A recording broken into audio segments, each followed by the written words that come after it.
Hi, everyone. This is Jessica Pettitt, and who do I have the pleasure of interviewing today? My name is Marianne Ozmun Wells, and I am the Equity, Diversity, and Inclusion Manager for the Washington State Department of Social and Health Services Economic Services Administration.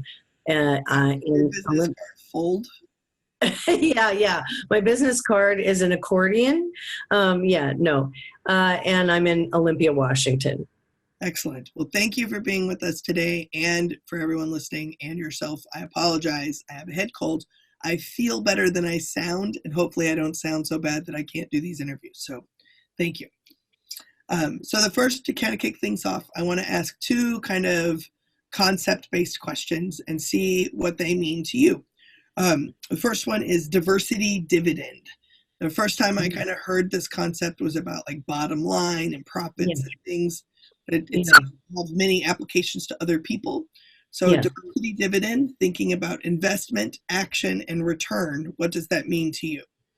It means that for the work that I'm in, which is not corporate or business based, but I'm in the business of connecting clients with resources to hopefully be sort of stopgap help while clients are at really hard times in their lives. And so for me, the diversity dividend is multifaceted.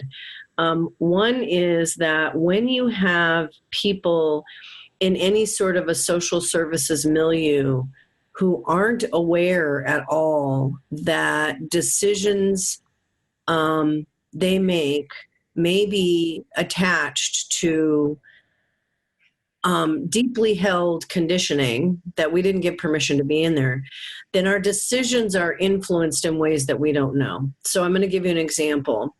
In the world of child welfare that I worked in for many years prior to where I'm at now, there was overrepresentation of kids of color at every decision point. So to investigate an allegation of abuse, to find that abuse had happened, to remove a child from their family, to place a child in care, kids of color were experiencing that at really disproportionate rates.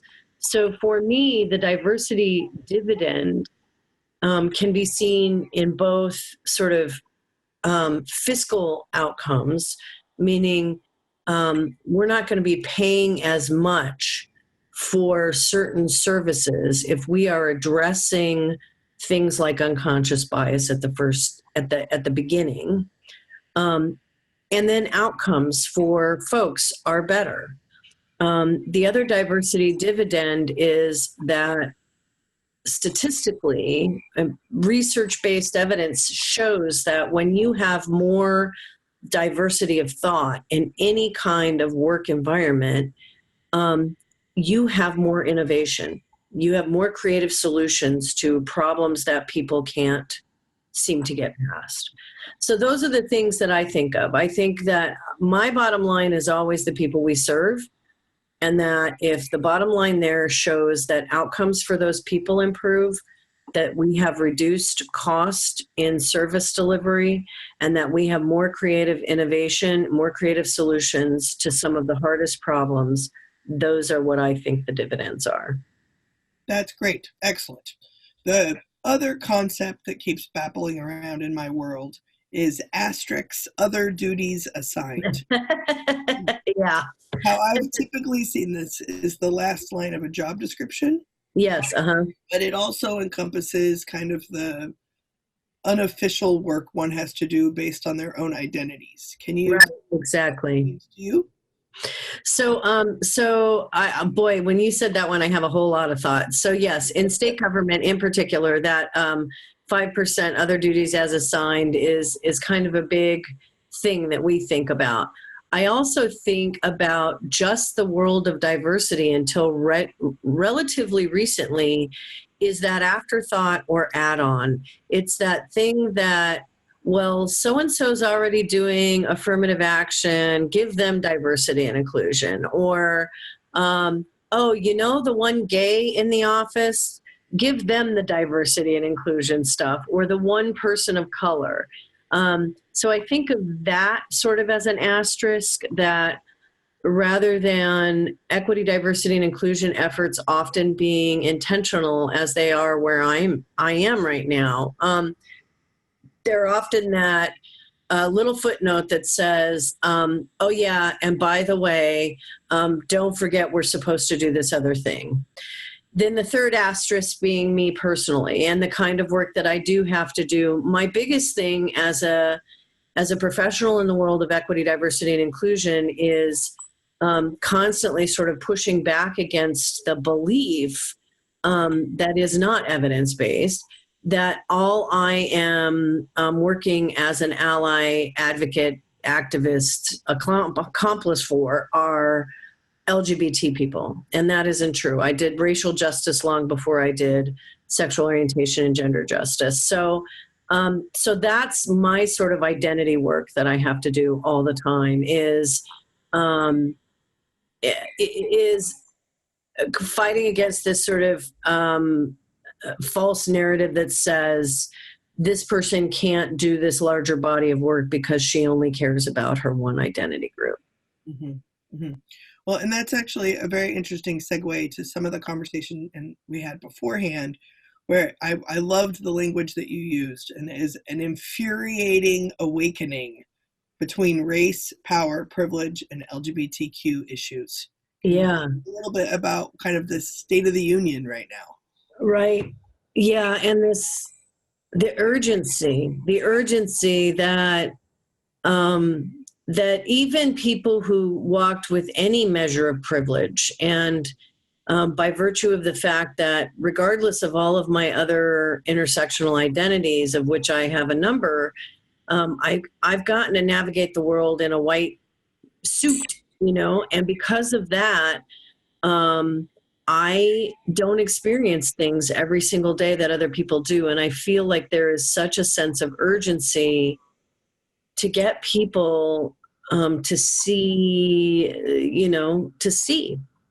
because people die as a result of not seeing what is really happening. And if you happen to be on the, I can't even tell you all the stuff I've heard about, well, you know what, this isn't even a problem anymore, except you diversity people keep bringing it up, that kind of thing. So yeah, it's infuriating. It's terrifying. It's, as a mom, it feels really incredibly, like a responsibility. Like I have to be part of the solution for my kids' world, So yeah. And that's an excellent transition to an article that you wrote. Can you tell me a little bit about Dear White Parents? Yeah. So, I didn't wake up one day and have a real clear understanding of the history of racism and of the whole legacy of scientific racism in the United States and the intergenerational impact of all of that. But by virtue of the work that I've done for the last almost 30 years, I've had immersion into understanding that a lot of people don't have. My daughter is now 14, and she has more understanding about the ways that people in diverse identity groups experience the world than I had until I was in my 30s. And there were a couple of things that happened. One, her best friend happens to be an Ethiopian girl adopted by white parents who are seeing what happens to their Black children in the public school system. And it really affected my daughter. And the other thing that was deeply impactful because of not only the queer community, but the queer and trans people of color community, my kiddo is as white as they come, yet when she was faced with an experience that folks of color experience, she at the time didn't know she didn't know that she was differentiated from people of color. And what happened was she was home alone. after school one day. She heard some noise outside. She looked outside. She couldn't see anything. And then a few minutes later, there was a knock on the door, and she ran and hid in her closet with our dog and called us. And we asked her who was at the door, and she said it was a policeman. And we said, well, why did you run and hide? And she said, because it was a policeman. Now, we didn't realize that because of the sort of national narrative around what happens to the people who she cares about in their interactions with law enforcement, we didn't realize that she didn't have the ability to make the distinction that she was a little white girl and that it was probably not going to happen to her in the same way. All we came to understand after that day was that her experience of law enforcement was that they are not kind to the people that she cares about. And so when we kind of got this realization of how embedded this is into the next generation, that's a big part of why I wrote that, and why again, that sense of urgency. We moved into town from a rural community about 5 years ago, and where we had lived, we never had door-to-door solicitors. And here we've gotten missionaries from the LDS Church, and we've gotten a number of other things. And none of them really ever bothered me. I was a bit surprised when 2 young women missionaries from the LDS Church came to the door, because that was something I'd not seen before. But the only one that terrified me, and not for the reasons that people think, was a young African-American man from the Seventh-day Adventist Church.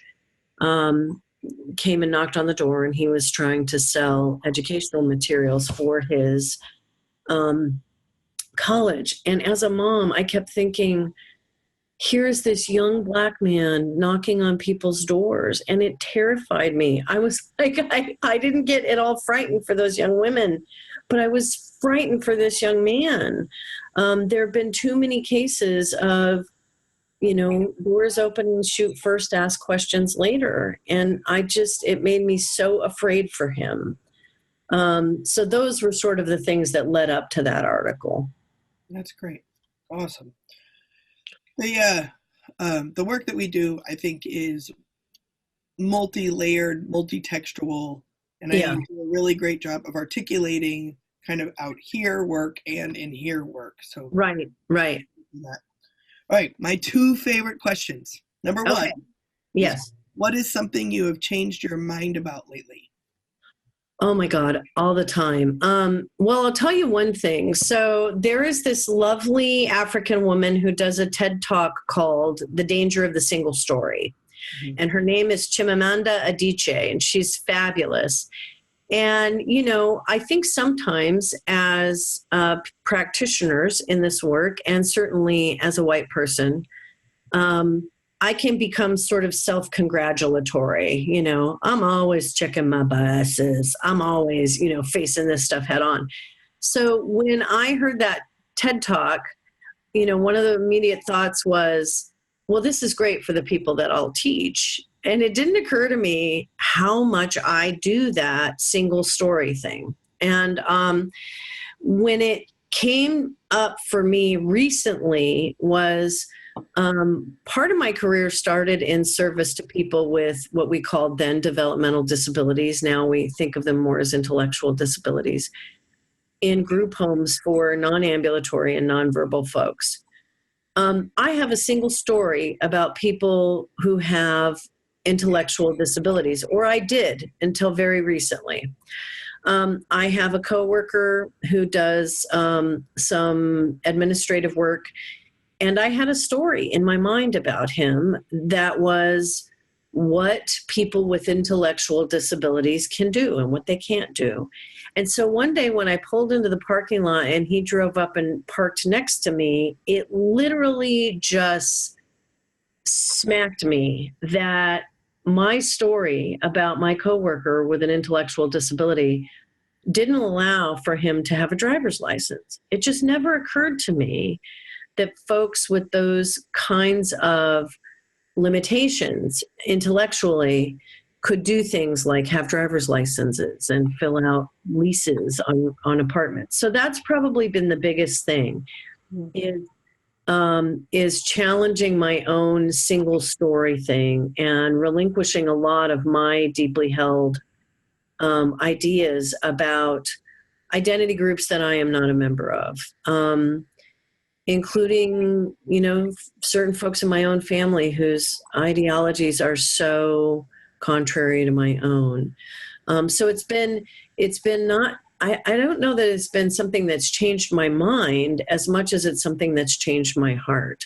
I find things, I find more empathy for folks that I haven't had a lot of patience with. Next favorite question, which is probably tied to this, but what do you absolutely know? What do I absolutely know? I absolutely know that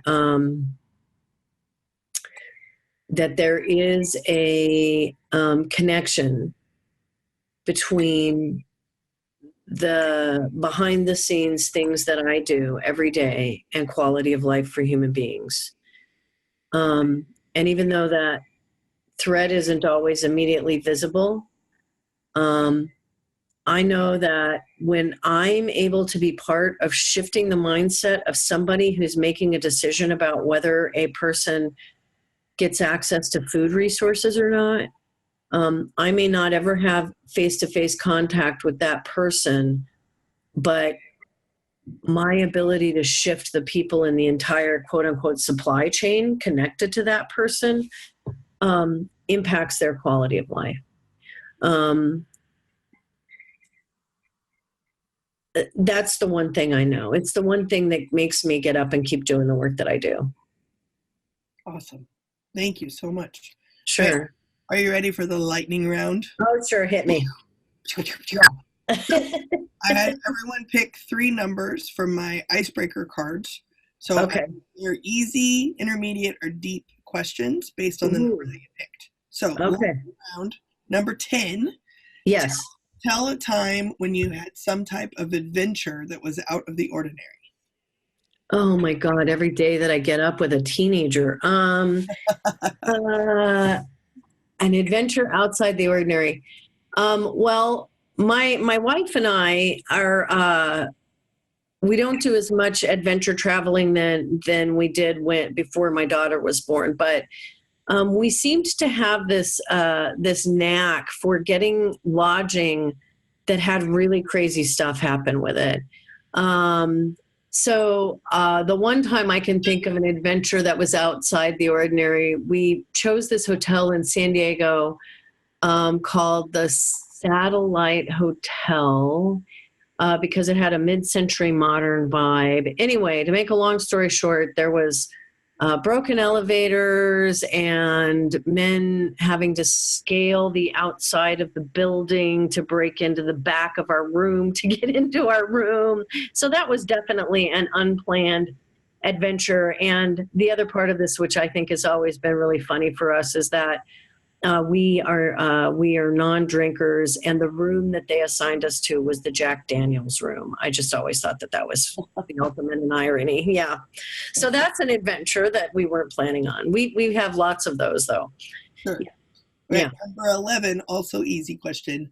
What is your favorite section of a bookstore in which you to browse?